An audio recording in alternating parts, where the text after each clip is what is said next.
जय श्री कृष्ण। राधे राधे। श्री हरिदास। और ये रही हमारी प्यारी लाडो। कहाँ जा रही है बिट्टो? अरे बिट्टो कहीं नहीं जा रही है। पहले आप उनके दर्शन करो। ये लो।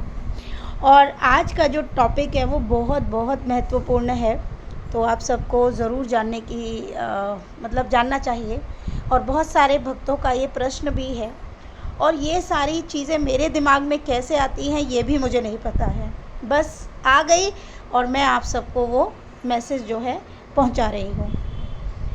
आज हम बात करेंगे, बहुत से भक्तों का प्रश्न है कि सभी स्वामी जन या भक्त जन बहुत से हैं, और बहुत से पंडित जी इस बात का वर्णन करते हैं कि कभी भी किसी भी देवी देवता की पीठ को नहीं देखना चाहिए, क्योंकि पीठ देखने से हमारे जो सत्कर्म होते हैं वो नष्ट हो जाते हैं। प्रश्न समझ आया सभी को? और यहाँ पर भी बहुत से भक्तों के ये प्रश्न रहे हैं। चलिए आज हम बात करते हैं कि ये सत्कर्म खत्म कैसे हो जाते हैं। ठीक है, तो अब यहाँ बीच में देखिए हमारे छोटे लाला भी आ गए हैं। चलिए इनके दर्शन भी लीजिए बीच में। कितना सुंदर लग रहा है छोटा लाला। हाँ, तो अब हम बात करते हैं कि जितने भी भक्तगण जो इस बात को मानते हैं, तो उनका कहना है कि भागवत में भी इसका वर्णन है। और वर्णन इस प्रकार है, ध्यान से सुनिएगा। अगर ध्यान से सुनेंगे तभी समझ आएगा, अन्यथा आप समझ नहीं पाएंगे। ठीक है, क्योंकि कुछ चीज़ों को जानना बहुत ज़रूरी है। भागवत को आप जितनी बार पढ़ेंगे, आप उतनी बार आप एक नया अनुभव करेंगे, और आपकी जो बुद्धि है वो अलग से फिर कार्य करना शुरू कर देगी। आप उसमें रहकर आप घूम जाएंगे। यकीन मानिए, आप लाखों बार भागवत जी को पढ़ लीजिएगा, लेकिन आप उसको पूर्ण रूप से कभी जान ही नहीं पाएंगे। इतने भेद उसमें निकल कर आएंगे। तो जितने भी पंडितों ने या जो भी स्वामी जन हैं या भक्तगण हैं या जिन्होंने किया, उन्होंने भी शायद इसी आधार पर उसको पढ़ा, और पढ़ने के आधार से उनको जो जो चीज़ें समझ आई उन्होंने उसकी व्याख्या की। जैसे कि जो चीज़ मुझे समझ आई वो मैं आपके सामने उसको प्रस्तुत कर रही हूँ, है ना। मुझे आज बचपन वाली बात याद आ गई, प्रस्तुत कर रही हूँ जब हम कविता गाते थे। चलिए, तो भागवत में इसका जो वर्णन है वो इस प्रकार है कि जब जरासंध के साथ युद्ध के दौरान भगवान कृष्ण से जरासंध का एक राक्षस काल यवन लड़ने के लिए जरासंध भेजता है। कौन भेजता है? जरासंध भेजता है काल यवन को भगवान कृष्ण से युद्ध के लिए। अब काल यवन जब भगवान कृष्ण से लड़ने के लिए आता है, तो भगवान कहते हैं, अब काल यवन की एक विशेषता भी थी, अब वो भी सुन लीजिए।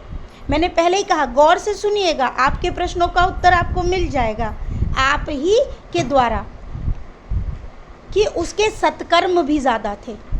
जैसे उसके पाप कर्म थे ना काल यवन के, उसके सत्कर्म भी थे।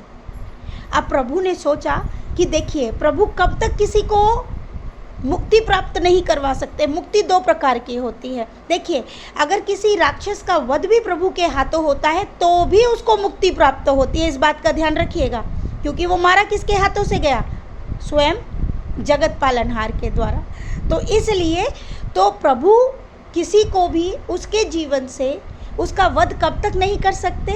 जब तक कि उसके अंदर सत्कर्म बाकी है। यानी कि देखिए, मैंने इस बात को और एक और गहराई से समझिए। तराजू है, तराजू, और हमारे जीवन के पाप और पुण्य जो है उस तराजू में तोले जाते हैं। जब तक पाप का एक भी कण ज़्यादा है, ठीक है, ज़्यादा है, तो आपको जो सज़ा मिलेगी वो पाप कर्म की मिलेगी। ठीक है, क्योंकि पुण्य नीचे चला गया, पाप ऊपर आ गया। ठीक है, प्रभु मौका भी देते हैं पाप कर्म करने के लिए, लेकिन हम इस विषय पे बात नहीं कर रहे हैं, बस समझाने के तौर पे मैंने ये उदाहरण लिया है। ऐसे ही जरासंध के पास पाप और पुण्य दोनों थे। ठीक है, अब उसके सत्कर्म भी थे और पाप भी थे, लेकिन पाप थोड़ा ज़्यादा थे और पुण्य थोड़े कम थे, मतलब पाप से कम थे। लेकिन उसकी ये नियति थी कि उसका वध प्रभु के हाथों से होना था। अब प्रभु को क्या करना पड़ेगा? उसके पापों को बढ़ाना पड़ेगा। अब पाप बढ़ेंगे, अब पाप बढ़ाने के भी दो तरीके हैं। या तो मनुष्य के सत्कर्म पूरे नष्ट हो जाए, वो ऐसा कोई पाप कर्म कर दे।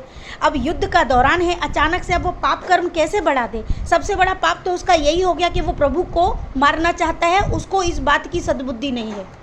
सबसे पहली चीज़ समझ लीजिए, उसको इस बात का ज्ञान ही नहीं है कि वो जिससे युद्ध करने आया है वो कौन है। क्योंकि जब तक मनुष्य को ये पता ही नहीं चलता कि आप किसके सामने विद्रोह कर रहे हैं, आप किससे युद्ध लड़ना चाहते हैं, तो उसके पाप तो ऑलरेडी बढ़ चुके हैं। लेकिन हमारे प्रभु इतने करुणामय हैं कि वो उस पाप कर्म को कभी जोड़ते ही नहीं। सही है ना? बिल्कुल नहीं जोड़ते। अगर जोड़ते तो तभी उसको काल यमन को मार सकते थे, लेकिन नहीं, प्रभु ने अपनी नीति को नहीं खोया। अब प्रभु ने सोचा कि अब इसके पास सत्कर्मों को नष्ट कर देते हैं। और नष्ट करने के लिए ये बात किसने सोची? प्रभु ने सोची। और वो जो है काल यवन के आगे भागने लगे। अब काल यवन जो है प्रभु के पीछे था, कृष्ण के पीछे था। अब कृष्ण के पीछे था तो क्या दिख रहा है? अब काल यवन को प्रभु की पीठ दिख रही है ना? और पीठ दिखने के कारण उसके जितने भी सत्कर्म थे वो नष्ट होते जा रहे थे। वो प्रभु को करना ही था, ये प्रभु को करना था। आप समझ गए? करना था ना, प्रभु को करना था। इस बात को ध्यान रखना। मैं जिस बात को 2 से 3 बार रिपीट कर रही हूँ, ये बहुत गहरी बात है। प्रभु भाग रहे हैं, काल यवन पीछे भाग रहा है, और भागते भागते उसके सारे सत्कर्म नष्ट हो गए। अब नष्ट होने के बाद उसका तो समय आ गया और प्रभु ने उसका वध कर दिया। अब इस बात को ही सब मानते हैं कि किसी भी देवी देवता के अगर आप पीठ का दर्शन करते हो तो आपके सारे सत्कर्म 0 हो जाएंगे। ठीक है, चलिए अब हम यहाँ पर बात करते हैं। ये थी एक राक्षस गुणी, यानी जो राक्षस प्रवृत्ति का व्यक्ति है। राक्षस प्रवृत्ति के लिए इस बात को स्वयं प्रभु ने चुना, प्रभु ने इस बात को आधारित किया, प्रभु ने इस बात को लागू किया। इस बात को समझ गए? किसने लागू किया? भगवान कृष्ण ने। अब बात करते हैं एक भक्त की। अब एक भक्त है, अब उसमें से हम भक्तों में ले लेते हैं गोपियों को। ठीक है, अब गोपियां हैं, प्रभु के साथ रास चल रहा है। ठीक है, प्रभु घूम रहे हैं, गोपियां घूम रही हैं, सब मग्न है ना? अब प्रभु आगे आगे भाग रहे हैं, गोपियां पीछे पीछे भाग रही हैं, लेकिन पीठ तो गोपियों को भी दिख रही है। क्या गोपियों का नाश करते हैं प्रभु? सोच के देख। मैं किसी को खंडित नहीं करती, ये मेरे खुद के विचार हैं, जो मेरे मन के अंदर भाव आए। वो प्रभु से अथाह प्रेम करती हैं, उनको इस बात की चिंता ही नहीं कि वो प्रभु के पीठ देख रही हैं या उनका चेहरा देख रही हैं या उनके चरण देख रही हैं। अरे वो तो प्रेम में लिप्त हैं। वैसे ही मैया यशोदा, वो इधर से उधर भाग रही हैं, है ना? लाला आगे भाग रहा है, मैया पीछे भाग रही है, पूरा नंदगांव भाग रहा है, सबको दर्शन हो रहे हैं। ठीक है, अब कुछ कहेंगे कि ये तो बालक स्वरूपा है। देखिए जी, प्रभु तो प्रभु हैं, चाहे वो बालक स्वरूप हो या यौवन में हो, है ना? प्रभु तो प्रभु हैं। अब चलिए हम और बात करते हैं, हम थोड़ा बड़े और आगे की बात करते हैं। अब हम माधव दास जी की बात करते हैं। माधव दास जी को तो चोरी सिखाते थे प्रभु, वृक्ष पे चढ़ते थे, खुद भी चढ़ जाते थे और सिखाते थे, तब भी पीठ के दर्शन हो जाते थे, है ना? समझ में आई मेरी बात, मैं क्या कहना चाहती हूँ? तो प्यारे भक्तों, मुझे जो प्रभु ने समझाया वो मैं आपको बताना चाहती हूँ। बाकी इस बात को मानना न मानना ये आपके हाथों में है। ये सब सारी दुनिया, ये सारी प्रकृति, ये सारी संरचना, किसके साथ क्या कर्म करना है, कैसे करना है, ये सब प्रभु के हाथों में है। भागवत में लिखी हुई एक एक बात भी सत्य है, लेकिन एक बात यहाँ बोली गई, उस बात पर गौर कीजिए कि मुझे यमन के, काल यमन के सत्कर्मों को खत्म करना है। तो इस प्रवृत्ति को अपने अंदर लाना भी किसके हाथ में था? स्वयं प्रभु के। क्योंकि माया किसके हाथ की है? प्रभु की। स्वयं माया उनकी है ना। तो एक भक्त के लिए प्रभु की पीठ के दर्शन हो रहे हैं, उनके बालों के दर्शन हो रहे हैं, या किसी भी अवस्था में उनके दर्शन हो रहे हैं, वहाँ सिर्फ दर्शन होते हैं, वहाँ कुछ सत्कर्म घटते या बैठते नहीं हैं। बोलिए, इसका भी एक और उदाहरण देती हूँ। अब एक बात बताइए, बड़े बड़े मंदिरों में, बड़े बड़े स्थानों पर प्रभु को स्नान कराया जाता है, वहाँ भी भक्तगण होते हैं ना, तो वो प्रभु को पोंछते भी होंगे, है ना। प्रभु को स्नान करा रहे हैं तो कुछ पीछे भी जाते होंगे, दर्शन हो ही जाते हैं।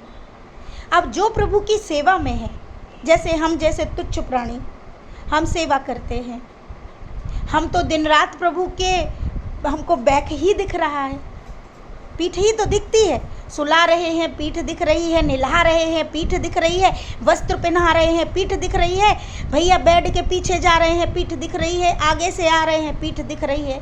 तो क्या करें अब आगे आगे से स्नान कराएं, आगे आगे से पहनाएं, पीछे कैसे पहनाएं? अब खिला रहे हैं बच्चे को, तो ऐसे कैसे होगा कि आंखें बंद हो जाएगी? ये सब की बातें न सोचना भक्त का कार्य नहीं है। एक भक्त के अंदर ये भाव होना चाहिए, अब हमें पाप प्राप्त हो रहा हो या पुण्य प्राप्त हो रहा हो, हम इसके लिए तो भगवान की सेवा कर नहीं रहे। हम किस लिए सेवा कर रहे हैं बताओ?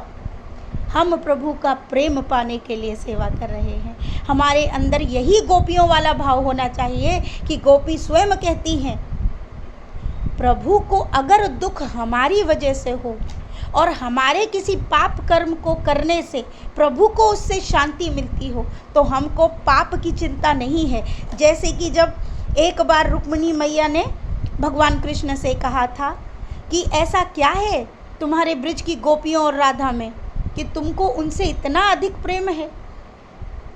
तो प्रभु ने वो जो लीला रची थी, याद है, दूध वाली, मतलब नहीं, दूध वाली नहीं, सॉरी, कि जो भी भक्त, मतलब प्रियजन मेरा अपने पैरों का पानी मुझे पिला देगा, ठीक है, चरणामृत, मेरा दर्द सही हो जाएगा।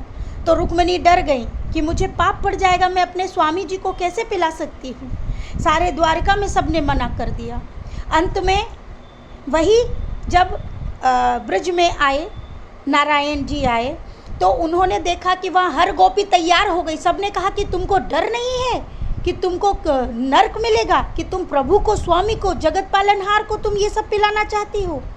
तो गोपियों ने हंसते हुए कहा, ये सब बाद की बात है, पहले जाके प्रभु का दर्द सही करो। तो भक्त के लिए इस बात का स्मरण रहना ज़रूरी है कि हम क्या प्राप्त कर रहे हैं, इसलिए सेवा नहीं कर रहे हैं। जिस दिन हम ये भाव को समाप्त कर देंगे कि हम प्रभु की सेवा इसलिए कर रहे हैं क्योंकि हमको प्रभु से अतः प्रेम है, अब हमको नरक मिले, पाप मिले, सत्कर्म पूरे समाप्त हो जाएं, इस बात पर हमारा विचार आना ही नहीं चाहिए, है कि नहीं?